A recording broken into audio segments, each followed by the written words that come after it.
Masha's spooky stories. And now I will tell all of you about the unexplainable scary forces of nature and animal fear. There once was a very nice giraffe in the savannah, and his name was Marcus. While he was still small, everything was fine.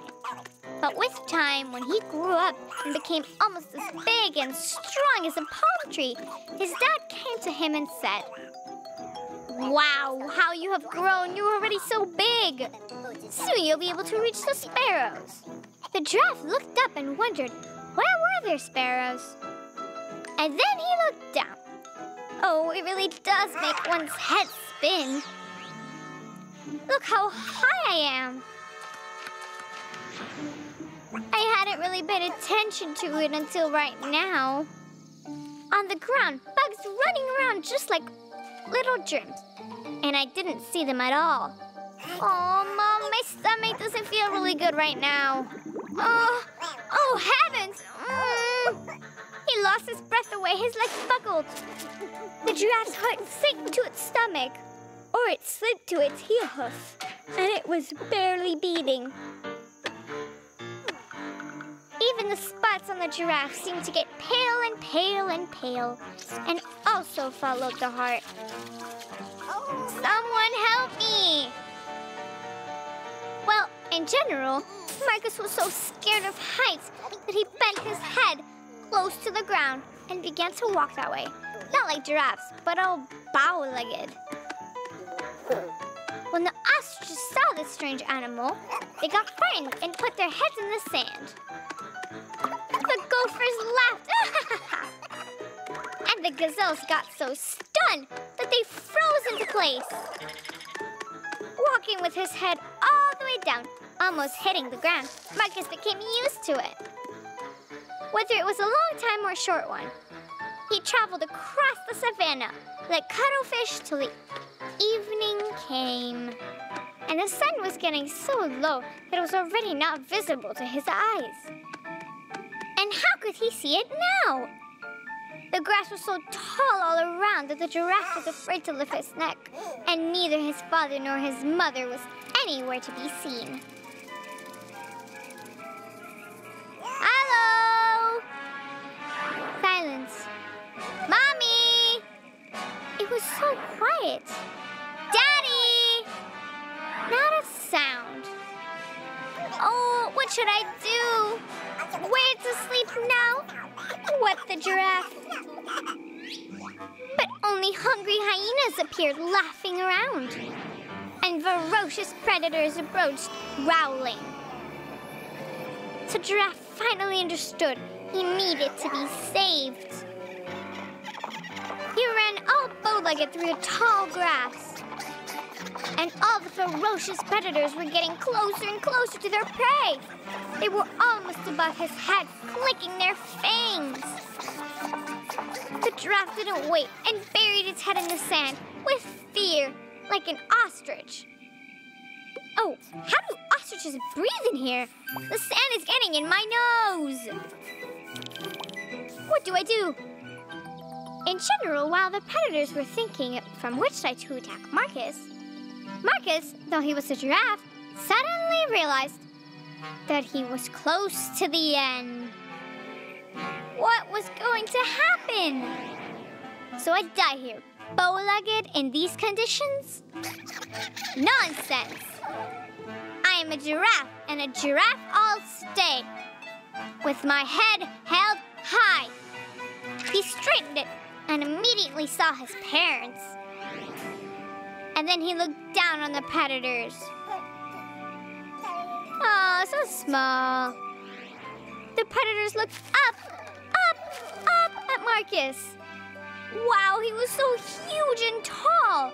And in the end, they decided not to mess with that kind of giraffe.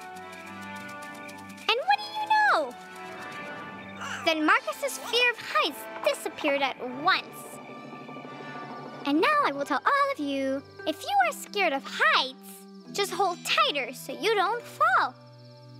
And if you start to be afraid and put your head in the sand like an ostrich, just remember this fact. A predator will surely get you.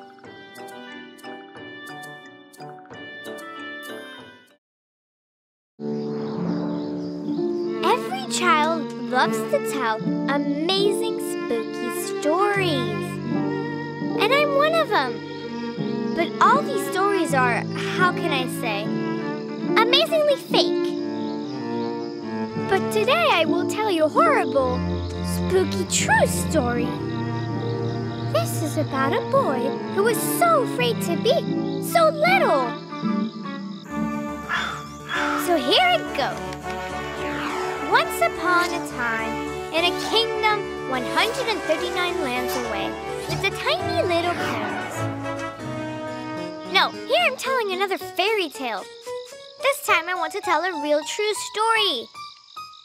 In an ordinary building at an ordinary apartment, number 139, lived a little boy who was afraid because he was so little. If he was a big boy, he would not be afraid of anything. Because big boys are men already, and men are never afraid of anything. Well, of women maybe. When you are so little, everything around you looks really big and scary. For example, the boy was really afraid that his mommy would put him in the bathtub and forget to turn off the water. The water would rise and rise until it turned into a gigantic ocean. The waves were raging and breaking into a storm. The boy was swimming, but he couldn't get out of the tub. He would finally end up at a deserted island somewhere. He would scream and shout so passing ships would see him. But he was so small that not even a telescope could find him. And unfortunately, captains don't have microscopes. The boy was also afraid of going out for a walk, and in a moment of distraction, he stepped in a black and gooey tar. And unfortunately, everyone knows that tar is the #1 enemy of little boys. If you are already big, you could just pull your foot out and keep going.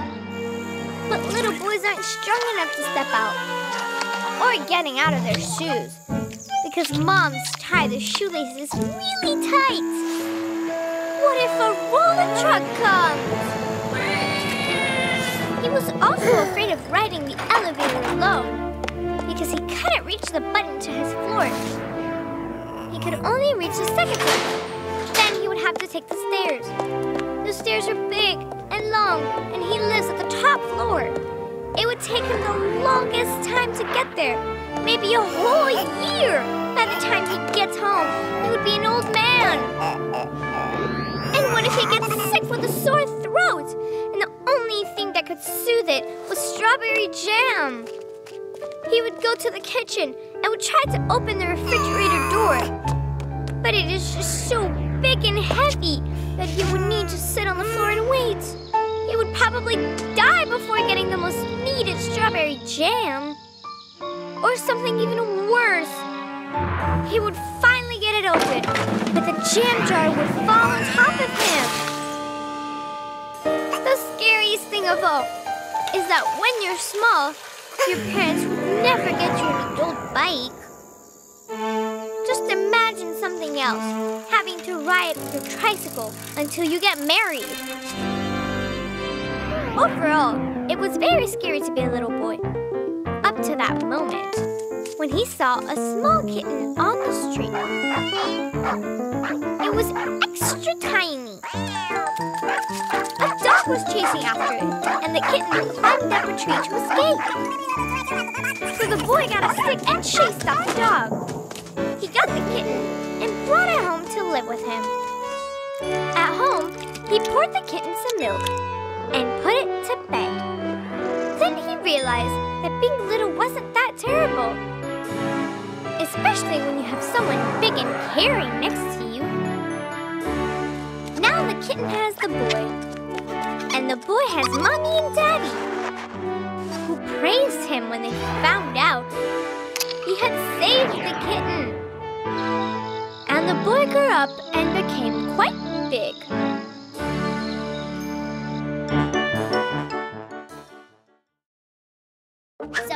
So. Where could all of the cartoons be hiding? Let's start an investigation. 1, 2, 3, 4, 5, 6. Let's look for cartoons to pick. I will press this microphone.